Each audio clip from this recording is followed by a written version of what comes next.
जज्बे की जीत, हौसले को सलाम। जी हां, चट्टानों का सीना चीरकर सभी 41 मजदूर बाहर आ गए हैं। 17 दिन के बाद रेस्क्यू ऑपरेशन पूरा हुआ और रेस्क्यू टीम ने रेड होल माइनिंग और सुरंग के ऊपर से वर्टिकल ड्रिलिंग करके मजदूरों को बाहर निकाला। मजदूरों को एक पाइप के जरिए बाहर निकाला गया। ये 4-5 तस्वीरें जो इस वक्त आपके सामने हैं, इनके जरिए आप पूरे रेस्क्यू ऑपरेशन को समझ सकते हैं। जिसके बाद उन्हें तुरंत पास के स्वास्थ्य केंद्र ले जाया गया। बाहर निकल चुके मजदूरों का हेल्थ चेकअप जारी है। मजदूर जब बाहर निकाले गए तो उस वक्त सीएम धामी और केंद्रीय मंत्री वीके सिंह भी वहां पर मौजूद थे। वहीं प्रधानमंत्री नरेंद्र मोदी ने इन मजदूरों से फोन पर बात की और इनके इतने दिनों तक धैर्य रखने के लिए इनकी सराहना की। और इस बीच एक और बड़ी खबर आ रही है। सभी मजदूरों को चिलियानी सोड़ लाया गया है। ये बड़ी खबर, स्वास्थ्य केंद्र में मेडिकल चेकअप अभी भी मजदूरों का हो रहा है। ये बड़ी खबर है। करीब 24 घंटे ऑब्जर्वेशन में इनको रखा जाएगा। 17 दिन के बाद ये बाहर निकले हैं। डॉक्टरों की हरी झंडी के बाद ही इनको घर भेजा जाएगा। आज मजदूरों से मिलने आ सकते हैं सीएम धामी हॉस्पिटल में। यह भी बड़ी खबर इस वक्त आपको बता दें।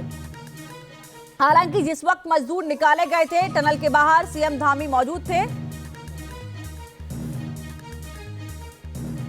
और हमारे सहयोगी सैयद आमिर इस वक्त हमारे साथ लाइव जुड़ रहे हैं। सैयद, ये निश्चित तौर पर बड़ा ऑपरेशन रहा 17 दिन के बाद, लेकिन बड़ी सफलता भी मिली। सभी जिंदगियों को सुरक्षित बाहर निकाला गया। फिलहाल हॉस्पिटल में उनका चेकअप चल रहा है। क्या कुछ जानकारी है? डॉक्टर्स क्या कह रहे हैं? जो ऑब्जर्वेशन अभी कितने टाइम तक और उनको रखा जा सकता है?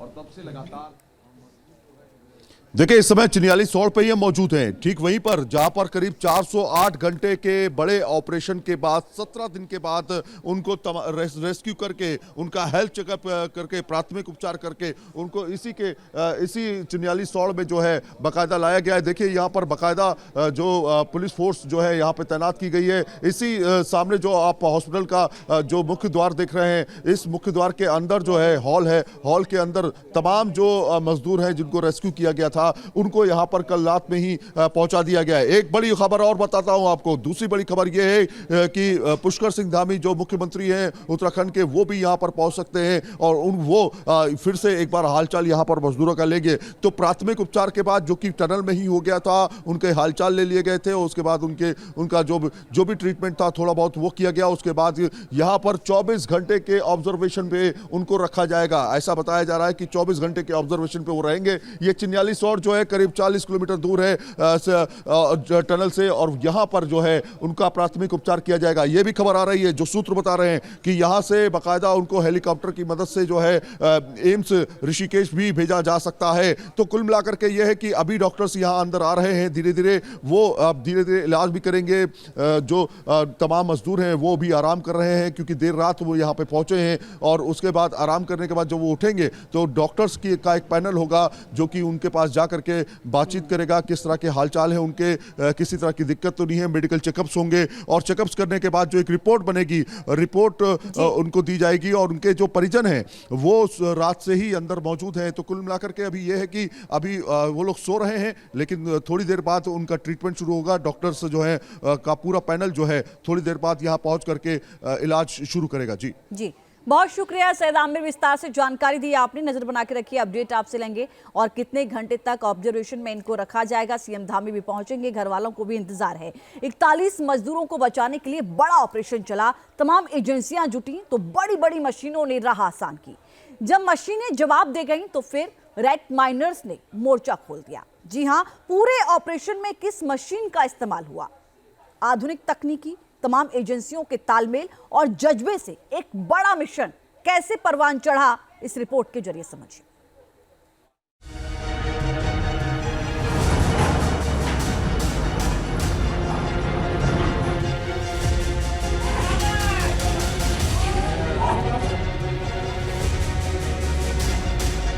दरकी सिलक्यारा के अंधेरी सुरंग और 41 मजदूरों पर आई आफत। सुरक्षित बाहर निकालने के लिए शुरू हुआ पहाड़ तोड़ ऑपरेशन। पहले ऑक्सीजन पहुंचाई, फिर खाना, बढ़ाया गया मजदूरों का हौसला।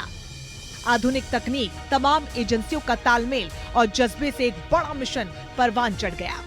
मजदूरों को सुरक्षित बाहर निकालने में सबसे अहम साबित हुई टेक्नोलॉजी। हम आपको बताते हैं कि पूरे ऑपरेशन में तकनीक की बदौलत वैज्ञानिकों ने कैसे हारी बाजी को जीत लिया। पूरे ऑपरेशन में सबसे बड़ी भूमिका रही ऑगर मशीन की। कई बाधाएं आई, मशीन भी टूटी, लेकिन ड्रिलिंग का बड़ा काम ऑगर मशीन ने किया।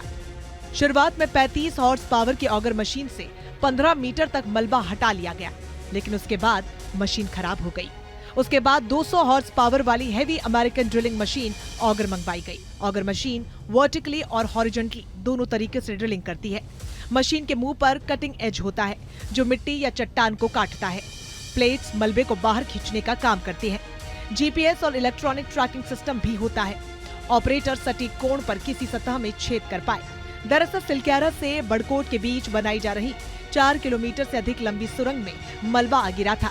41 मजदूर फंस गए थे। इसी मलबे को हटाने में ऑगर मशीन ने अहम भूमिका निभाई। ऑगर की एक और बड़ी खासियत है कि जब ये मशीन ड्रिल करती है तो कम शोर करती है। इससे ऊपर का मलबा दरकने की उम्मीद कम होती है। लेकिन उस वक्त बड़ा झटका लगा जब ड्रिलिंग मशीन का बर्मा टूट गया। रास्ता बंद हो गया और इसे काट कर निकाला गया प्लाज्मा कटर से।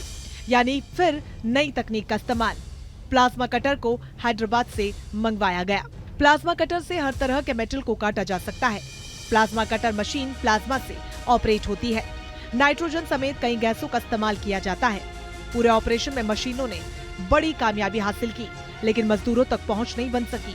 इसके बाद काम आई रैट माइनिंग तकनीक। महज चंद घंटों में ही रैट माइनर्स ने कई मीटर मैनुअल ड्रिलिंग कर मजदूरों के रेस्क्यू को आसान बना दिया। रैट माइनिंग क्या होती है, ये अब ग्राफिक्स के जरिए आपको समझाते हैं। एक एक्सपर्ट ड्रिलिंग करता है, दूसरा हाथों से मलबा निकालता है, एक आगे का रास्ता बनाता है, दूसरा मलबे को ट्रॉली में भरता है। बाहर खड़े एक्सपर्ट्स ट्रॉली खींचते हैं। एक बार में 6 से 7 किलो मलबा निकाला जाता है। बचाव के लिए ऑक्सीजन मास्क, आंखों की सुरक्षा के लिए विशेष चश्मा होता है।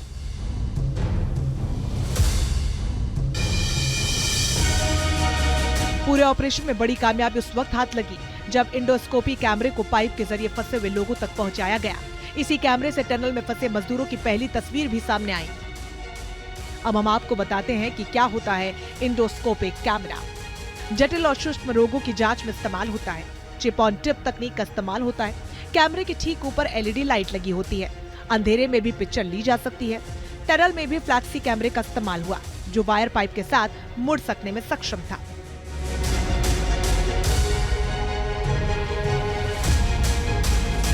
सुरंग में फंसे मजदूरों की सेहत और मेंटल हेल्थ जानना बेहद जरूरी था।